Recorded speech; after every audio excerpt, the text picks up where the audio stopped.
दोस्तों नमस्कार, मेरा नाम प्रशांत है और आप देखना शुरू कर चुके हैं आपका अपना channel the conflict lens TCL। Donald Trump pentagon में अधिकारियों की एक बहुत महत्वपूर्ण मीटिंग करने जा रहा है और वैसे भी अमेरिका की तरफ से यह कह दिया गया है that cease fire is on ventilator. ये एक तरीके से ये बात कही जा रही है कि मतलब सीज फायर कभी भी किसी भी वक्त टूट सकता है, हमले किसी भी वक्त शुरू हो सकते हैं। इस बीच एक और बड़ी खबर है भारत और ईरान को लेकर के। कहा जा रहा है कि भारत दौरे पर आने वाले हैं ईरान के विदेश मंत्री सैयद अब्बास अरागची गुरुवार और शुक्रवार को वो शायद 2 दिन के दौरे पर भारत आ रहे हैं। अभी उससे जुड़ी भी मैं आपको पूरा अपडेट दूंगा। इजराइल और लेबनान से भी जुड़ा मेरे पास एक बड़ा अपडेट है, उससे भी क्या कुछ हुआ है, बीते 24 घंटे में हिजबुल्ला ने क्या किया, इजराइल ने क्या किया, उससे भी जुड़ी एक बड़ी खबर है। और ईरान ने किस तरीके से अपनी जंग की तैयारियां शुरू कर दी हैं, इससे भी जुड़ी बड़ी खबर है। दोस्तों सबसे पहले उसी खबर से शुरू करता हूं क्योंकि हर आदमी ये जान रहा है कि जो समझौता प्रस्ताव ईरान ने अमेरिका को दिया है वो अमेरिका ने ठुकरा दिया है। और अब कहा यह जा रहा है कि डोनाल्ड ट्रंप जो है बहुत उतावला हो रहा है हमले को लेकर के। उसके पास 3 ऑप्शन हैं। एक, वो नेवल ब्लॉकेड को आगे बढ़ाए, डिप्लोमेटिक रास्ता अख्तियार करे। दूसरा, डोनाल्ड ट्रंप जो है वो so called freedom, project freedom फिर से शुरू कर दे। और तीसरा रास्ता है जो कहा जा रहा है कि ईरान के वो गुप्त ठिकाने जिन पर अभी तक इजराइल और अमेरिका हमला नहीं कर पाया है, उन पर इन्वेडिंग के जरिए, घुसपैठ के जरिए, हेलीकॉप्टर या ग्राउंड फोर्स के जरिए घुसा जाए और उस पर हमला किया जाए। और इसी के मद्देनजर ईरान ने वहां पर जबरदस्त तरीके से अपना कारनामा दिखाना शुरू कर दिया है। एक वीडियो निकल के सामने आया है। वीडियो में साफ तौर पर एक दिख रहा है कि किस तरीके से ईरान एनिमी के हेलीकॉप्टर को उड़ा दे रहा है, तहस नहस कर दे रहा है। बाइक से, कार से रॉकेट दागे जा रहे हैं।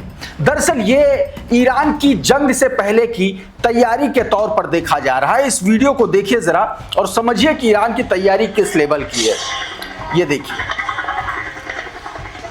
ये एंटी हेलीकॉप्टर ड्रिल है ईरान की, ये उसका विजुअल है जिसमें कहीं ज़मीन से गोलाबारी हो रही है, कहीं किसी व्हीकल के ऊपर से, कहीं बाइक के ऊपर से रॉकेट दागे जा रहे हैं।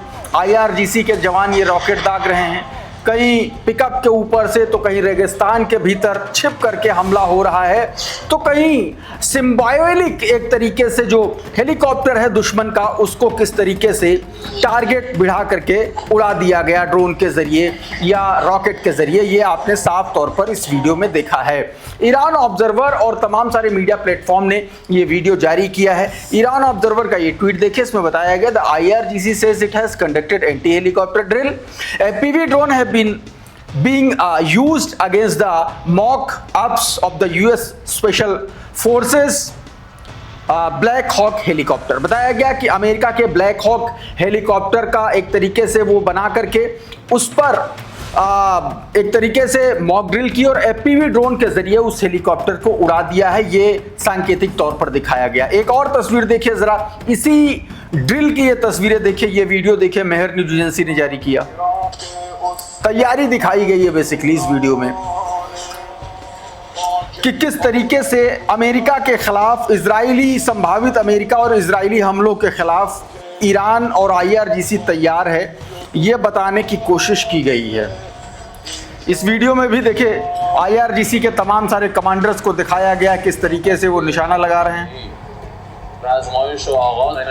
ये ड्रिल के बारे में बताया गया है और ये IRGC के कमांडर जो हैं स्टेट ऑफ हॉर्मुज के पास और ईरानी बॉर्डर इलाके में ख़ास तौर पर ये इस तरीके से तैयारियों को दिखाया गया है। दोस्तों मेहर न्यूज एजेंसी का ये ट्वीट देखिए, इसमें बताया गया है कि इस्लामिक क्रांति प्रहरी बल IRGC, जिसको बोलते हैं हिंदी में बोलते हैं इस्लामिक क्रांति प्रहरी बल, इस्लामिक रिवोल्यूशनरी गार्ड कॉर्प्स के तेहरान यूनिट ने एक प्रमुख 5 दिनों तक ये सैन्य अभ्यास शुरू किया है जिसका लक्ष्य अमेरिका और इजराइल से संभावित आक्रामकता के खिलाफ मुकाबले की तैयारी को मजबूत करना है। इस अभ्यास का कोड नेम शहीद नेता इमाम खामिनेई रखा गया और यह तेहरान के आसपास के क्षेत्रों में लगातार 5 दिनों तक चलाया गया, ये बात कही गई है। आईआरजीसी के मोहम्मद रसूलुल्लाह डिवीजन के कमांडर ब्रिगेडियर जनरल हसन जादे ने कहा कि इस अभ्यास में अलग अलग परिदृश्यों, टीम और व्यक्तिगत तकनीकों को एक तरीके से धरती पर दुश्मन का सामना करने के लिए प्रयोग में आंका गया। मुख्य उद्देश्य इसका अमेरिकी और इजरायली दुश्मन की किसी भी शत्रुतापूर्ण चाल का मुकाबला करने और युद्धक क्षमता को बढ़ाना है।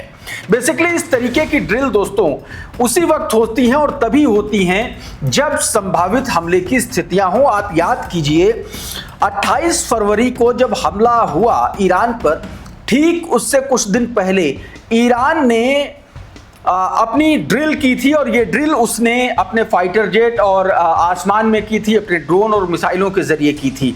और ठीक वही चीजें एक बार फिर से समय उसी दोराहे पर ला करके खड़ा कर रहा है ईरान और अमेरिका की जंग को। दोस्तों रेयान रोज़बियानी का एक ट्वीट देखिए, ये कह रहे हैं कि Iran is getting ready for round 2। बताया गया कि दूसरे दौर के हमले के लिए, जंग के लिए ईरान तैयार हो रहा है। Iran elite IRGC ground unit drill for US ground invasion scenario. बताया गया कि ईरान की IRGC की जो एलाइट IRGC यूनिट है उसने संभावित अमेरिका के संभावित ग्राउंड जीरो, एक तरीके से ग्राउंड इन्वेजन के मद्देनजर उसने एक तरीके से उसकी तैयारियां की और उसका पूरा का पूरा जो काम किया गया वो मैंने आपको बता दिया है। इस बीच ईरानी संसद के प्रवक्ता इब्राहिम रेजाई ने एक बड़ा बयान दिया है, क्योंकि देखिए अमेरिका हमले की तैयारी कर रहा है, इसमें कोई दो राय नहीं। मैंने आपको इससे पिछले कल के वीडियो में भी बताया और आज फिर बता रहा हूं और अभी आगे फिर बताऊंगा कि क्यों। क्योंकि एक बड़ी बैठक पेंटागन के अधिकारियों की सिक्योरिटी कैबिनेट की बैठक लेने जा रहा है एक तरीके से डोनाल्ड ट्रंप भी और उधर बेंजामिन नेतन्याहू भी। क्रेडिबल न्यूज की इस खबर को देखिए, बताया गया है कि ईरानी संसद के प्रवक्ता इब्राहिम रेजाई ने कहा कि अगर ईरान पर दोबारा हमला होता है तो ईरान यानी कि ईरान जो है 90% यूरेनियम का एनरिचमेंट का जो प्रोसेस है वो शुरू कर देगा। दूसरी तरफ अमेरिकी ऊर्जा विभाग के सचिव, सेक्रेटरी यानी कि अमेरिका की ऊर्जा विभाग के मंत्री, क्योंकि वहां मंत्री होते ना सचिव होते, तो ऊर्जा विभाग के सचिव क्रिस राइट का एक बयान आया है ईरान के इसी घटनाक्रम के बाद। उसका बयान आता है, वो कहता है कि अमेरिका के पास ईरान के एनरिच्ड यूरेनियम को हटाने की कोई योजना ही नहीं है, कोई ऐसा प्रोसेस ही नहीं, कोई ऐसी योजना नहीं अमेरिका के पास। लेकिन अमेरिका याद रखिएगा कि किस तरीके से झूठ बोल करके और गद्दारी करके हमला बोलता है, इसमें भी कोई दो राय नहीं है। उधर एक खबर दोस्तों आ रही है कि अमेरिका जो है अपने सिक्योरिटी कैबिनेट की बैठक लेने जा रहा है। ये आरटी के हवाले से खबर जिसको एक्सियोस ने रिपोर्ट किया है उसके हवाले से ये बताया जा रहा है, आपकी स्क्रीन पर बताया गया। Trump call national security meeting on Iran. Iran के मुद्दे पर नेशनल सिक्योरिटी की मीटिंग उसने बुलाई है, including possibly resuming military action. बताया गया कि ईरान के खिलाफ मिलिट्री एक्शन को लेकर के चर्चा की बात निकल के सामने आ रही है। सीज फायर ने दावा किया, माफ कीजिएगा एक्सियोस ने दावा किया है cease fire on life support. ये कहा गया है ये अमेरिका की तरफ से, cease fire on life support on ventilator, एक तरीके से ये बात कही गई है। और इसमें ऑप्शन क्या है? एक ऑप्शन है that restarting the project freedom और bombing again the remaining 25% of the infrastructure of the Iran. ये बात कही है कि ईरान का जो 25% बचा हुआ इंफ्रास्ट्रक्चर है जिस पर वो हमले नहीं कर सका इजराइल और अमेरिका, उसको दोबारा से हमले करने के, यानी कि दो ऑप्शन है और उसी को लेकर के वो सिक्योरिटी कैबिनेट की बैठक बुला रहा है। ये बात दोस्तों निकल के सामने आई है। इस बीच एक बड़ा घटनाक्रम आपको याद होगा कि कल एक बड़ी खबर चली, पता नहीं आप लोगों ने देखा कि नहीं देखा।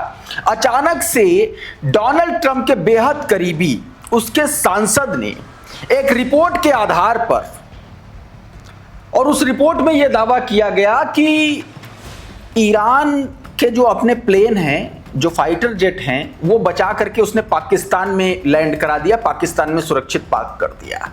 यह खबर छप गई। अब इस खबर को डोनाल्ड ट्रंप के करीबी सीनेटर लिंडसे ग्राहम ने ट्वीट कर दिया। यह उनका ट्वीट है आपकी स्क्रीन पर। सीबीएस न्यूज की रिपोर्ट को कोट करते हुए इन्होंने कहा, if this reporting is accurate it would require a complete revolution of the role Pakistan is playing as mediator between Iran. सीधे तौर पर कहा गया कि पाकिस्तान, अगर ये रिपोर्ट सच है तो पाकिस्तान मतलब एक तरीके से कि पाकिस्तान जो कुछ भी कर रहा है उसको एक बार फिर से रिव्यू करने की जरूरत है कि पाकिस्तान मतलब ईरान के साथ समझौता और पाकिस्तान ईरान के जहाज बचा रहा है, ये बात है। ये ट्वीट किया था जिसको उमाशंकर सिंह ने भी कोट किया था। अच्छा, उस खबर पर अब उस पूरी सीबीएस की खबर का खंडन करते हुए पाकिस्तान की तरफ से ये लेटर जारी किया गया जो आपकी स्क्रीन पर है। Official response to the CBS report on Iranian aircraft in Pakistan. देखिए, पत्रकारिता इसी तरीके की होनी चाहिए। सीबीएस जैसे प्लेटफॉर्म एक रिपोर्ट छाप दे रहे हैं और पाकिस्तान को वहां से जवाब क्लेरिफिकेशन देना पड़ रहा है, और एक हमारे यहां के पत्रकार हैं जिनको मार के भगा दिया जाता है, तुम कैसे पत्रकार। तो ये है जर्नलिज्म का लेवल। खैर, इसी रिपोर्ट के आधार पर इसमें देखिए क्या बताया गया। इसमें कहा गया है कि जो पाकिस्तान ने कहा है वो मैं शॉर्ट में आपको बता देता हूं।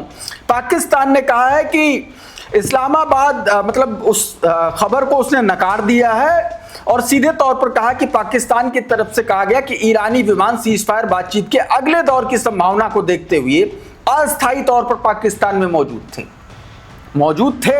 लेकिन किस लिए मौजूद थे उसको पाकिस्तान ने गोलमोल कर दिया, गड्ढमड्ढ कर दिया, और इसमें यह फंसता हुआ सीधे तौर पर नजर आ रहा है। उधर आईआरजीसी के कमांडर ने एक और बयान दिया। उसने कहा कि इस वक्त जो स्टेट ऑफ हॉर्मुज पर ईरान का कब्जा है, आईआरजीसी का कब्जा है, वो जंग शुरू होने से पहले से कहीं ज्यादा एरिया में कब्जा है। इस ट्वीट को देखिए जरा। इसमें सुलेमान अहमद जो बता रहे हैं उनके हवाले और तमाम सारी रिपोर्ट्स में, तमाम सारी खबरों में उनका ये बयान भी छपा हुआ है। इसमें बताया गया कि IRGC navy deputy commander, our control over the strait of Hormuz has been become larger for US. America के लिए और ज्यादा बड़ा है। In the past the strait of Hormuz defined as a limited area around the islands such as Hormuz and Hengam.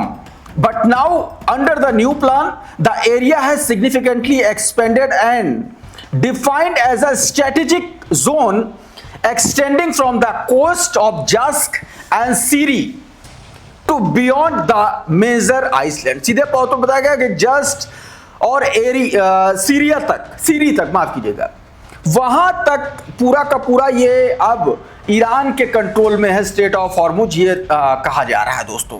और इन तमाम सारे diplomatic दांव पेचों के बीच, जंग की संभावना के बीच अब्बास अराक्ची का भारत पदार्पण हो रहा है। आपकी स्क्रीन पर ये भारत में ईरानी दूतावास की तरफ से किया गया ट्वीट, उसमें उनके पूरे प्रोग्राम के बारे में ऑफिशियली बताया गया है। देखिए जरा इसमें हिंदी में क्या बताया। कहा गया कि सैयद अब्बास अराक्ची जो ईरान के विदेश मंत्री हैं, नई दिल्ली यात्रा पर आएंगे ताकि वो ब्रिक्स सदस्य देशों के विदेश मंत्रियों की बैठक में भाग ले सके। भारत में होने वाली है यह बैठक 14 और 15 मई यानी कि गुरुवार और शुक्रवार को भारत की अध्यक्षता में आयोजित की जाएगी। इसमें क्षेत्रीय स्थिरता, बहुपक्षीय सहयोग और आर्थिक मजबूती जैसे प्रमुख मुद्दों पर चर्चा होगी। इस यात्रा के दौरान विदेश मंत्री अब्बास अराक्ची न केवल ब्रिक्स विदेश मंत्रियों की बैठक में हिस्सा लेंगे बल्कि भारत के विदेश मंत्री सुब्रमण्यम जयशंकर के साथ भी द्विपक्षीय वार्ता करेंगे। इसके अलावा वो बैठक में शामिल अन्य देशों के मंत्रियों और वरिष्ठ अधिकारियों के साथ भी विचार विमर्श करेंगे।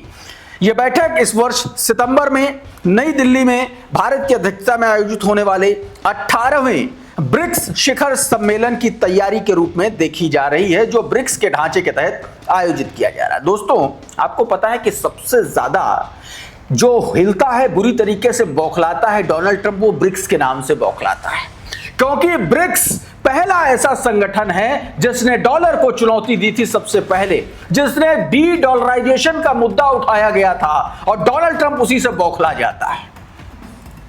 और अब उसी बैठक को जिसकी अध्यक्षता भारत करने वाला है सितंबर में, उसकी तैयारियों के मद्देनजर ये हमला अब्बास अराक्ची का भारत का बहुत इंपॉर्टेंट माना जा रहा है। इस बीच कतर के प्रधानमंत्री ने ईरान को लेकर के एक बयान दिया है। क्या कुछ कहा है, आपकी स्क्रीन पर एक छोटा सा हिस्सा सुनिए, फिर मैं आपको इसको विस्तार से बताता in the Strait of Hormuz and those military operations. अब इस बयान में जो कुछ भी बताया गया है, ये ट्वीट देखिए, इसमें बताया गया कतर के प्रधानमंत्री और विदेश मंत्री शेख मोहम्मद बिन अब्दुर्रहमान अल थानी ने ईरान को सख्त चेतावनी दी है कि स्ट्रेट ऑफ हॉर्मुज पर दबाव या ब्लैकमेल के साधन या हथियार की तरह इस्तेमाल नहीं करना चाहिए। उन्होंने ये कहा कि यह सकरा समुद्री मार्ग अंतर्राष्ट्रीय जलमार्ग है और उसे हमेशा सुरक्षित रखा जाना चाहिए, न कि किसी देश द्वारा भविष्य में उसे अस्थिर हथियार के लिए इस्तेमाल किया जाना चाहिए। यह सीधे तौर पर उन्होंने अपने बयान में कहा है। इस बीच ईरान ने तेहरान के भीतर एक बड़ा एक्शन लिया है। इस वीडियो को जरा देखिए। बताया गया है कि ईरान ने जो है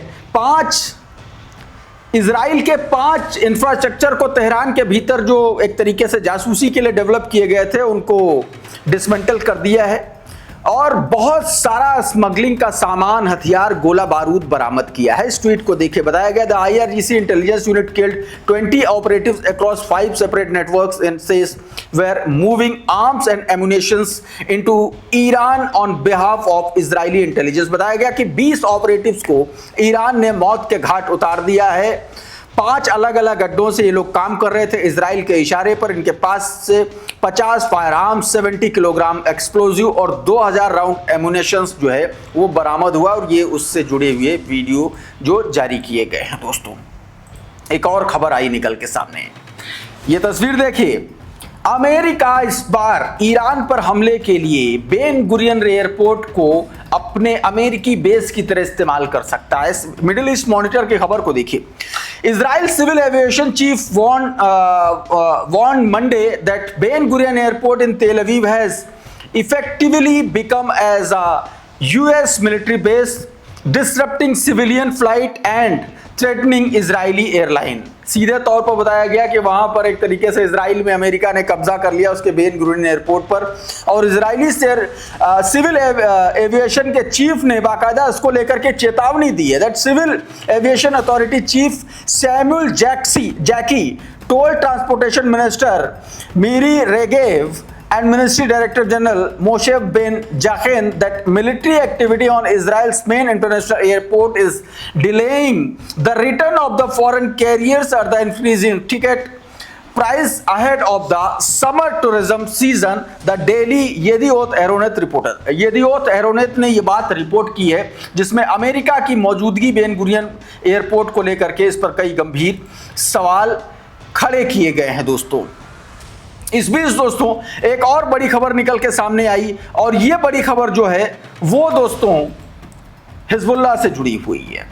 हिजबुल्लाह के FPV ड्रोन का कोई तोड़ इजराइल के पास नहीं था, लेकिन अब जो खबर निकल के सामने आई ये कहा जा रहा है कि FPV ड्रोन बनाने के लिए एक नई यूनिट तैयार कर रहा है इजराइल। इस खबर को देखिए वॉरफेयर एनालिसिस की यह खबर इजरायली जर्नलिस्ट डेरोन खोदोश के हवाले से बताया गया that in response to the Hezbollah explosive drone the Israeli army has decided to establish a military factory on to produce 1000 of FPV drones monthly. बताया गया कि इसके लिए बाकायदा एक फैक्ट्री एस्टैब्लिश की जा रही है ताकि हजार ड्रोन जो है मंथली बनाए जा सके। Around 200 Haredi soldiers were expected to serve in the factory after the completing technical training.